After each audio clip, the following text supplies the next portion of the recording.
guys, welcome back, and today is a sewing video. Now, I actually am going to be attending a wedding in the next week and a half, and so I need something to wear because most of my clothes, quite honestly, is ill-fitting mom jeans and t-shirts.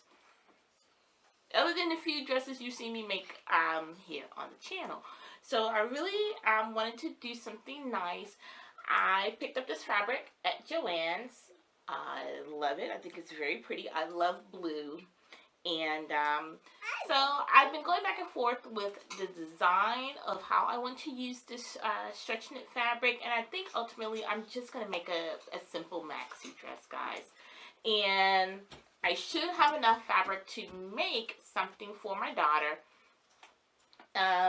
Because I'm short. So you hear my dude in the background, guys. So come along as we make this maxi dress, alright?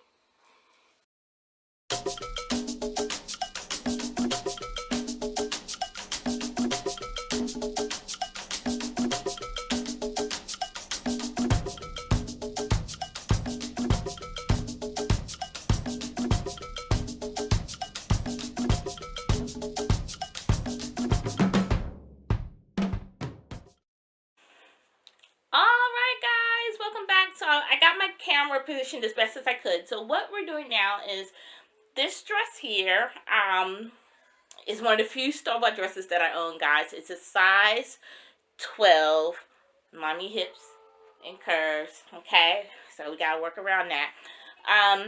But I love how it fits across the top. So I'm using this dress as a template for the blue and white dress, the fabric that's underneath. So what I'm gonna do is I am going to do a simple straight across the top where the collar is, because I'll decide the collar later. Because I've been going back and forth, do I want a turtleneck style collar, like a mock turtle, or do I want like a boat style collar? So I haven't really decided. I think I'm leaning towards the boat, but we're going to see. But what I will do is I'll go ahead and I'll cut out the shoulders.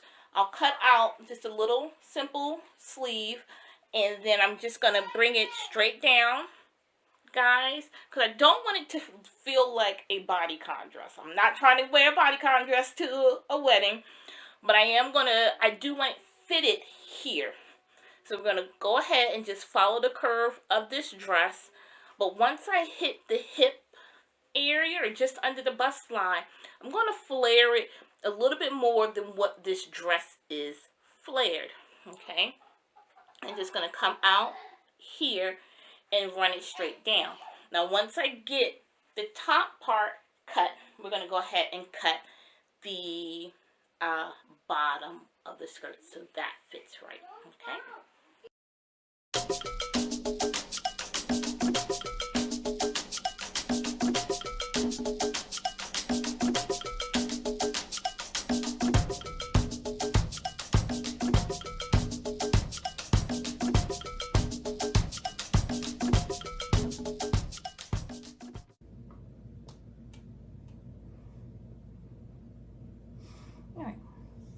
So I am coming up to this double pin, and for me the double pin always signifies the area where I need to stop sewing.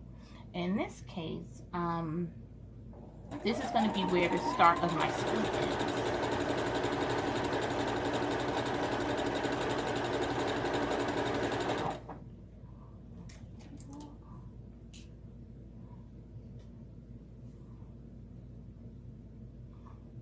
Give it about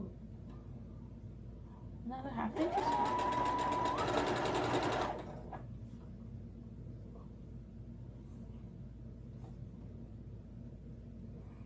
There we go.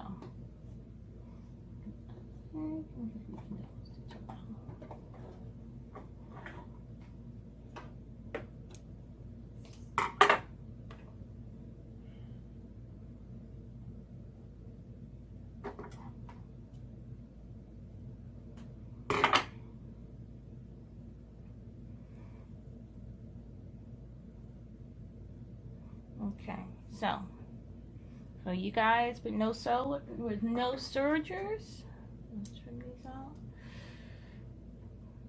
And you're working with a knit fabric. I personally,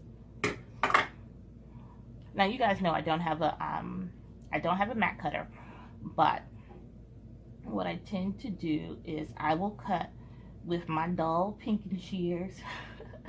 I'll cut with my pinking shears. I'll use my straight stretch stitch, okay? And so that's going to give me the elasticity that I need, okay? And not have to worry about my edges as well. And there we go. So one side of the dress is done. And we're just going to flip.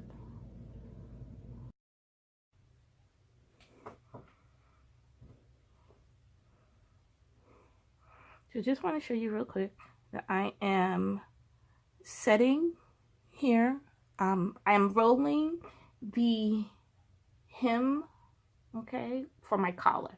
I'm rolling and pinning, and then I'm going to go back. I'm actually going to use a flattened zigzag stitch. I've used it before, and I love the look of it. So I'm going to use that as a finishing detail here on the cuffs for the sleeves, on the opening for the neckline, and then also when I do my hem, okay? So we're just rolling. It's about 1/4 of an inch or so, and pinning, and then I'll go back and hit it with the machine. Okay guys, so where are we at with the dress? And I'm trying not to be loud because everybody's asleep in the house. So we have the neck opening done. Yay! I just finished doing the armhole. Okay, so that's my armhole. Just finished doing that. The sides have been sewn together. Showed you guys that. Okay, sides have been sewn together. And so now what I am working on is my split. Okay, so really simple split, and I'll show you what I am doing is I'm taking my raw edge and I'm rolling it. So I'm hoping to have approximately 1/4 inch. So just started. So approximately 1/4 inch. Okay, and then I'm going to go ahead and pin that down, and I'll do both sides obviously. I'm going to start, when I start to sew, I'm going to start on this side. That's why my pins are running in that direction.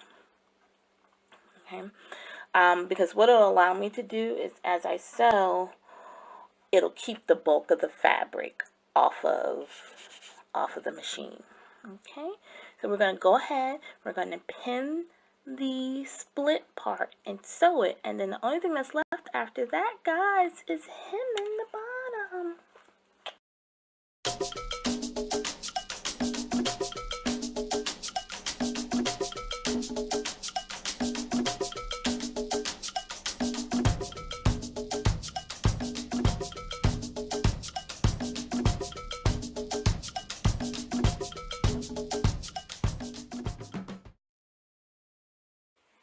Okay, so fabric's in, and this is again just a piece of scrap fabric. It's not cut to size, and I know you're gonna be like, girl, do you measure anything? I do if I'm making stuff for other people. I do measure, but if I'm just doing stuff for myself, I honestly very rarely will measure.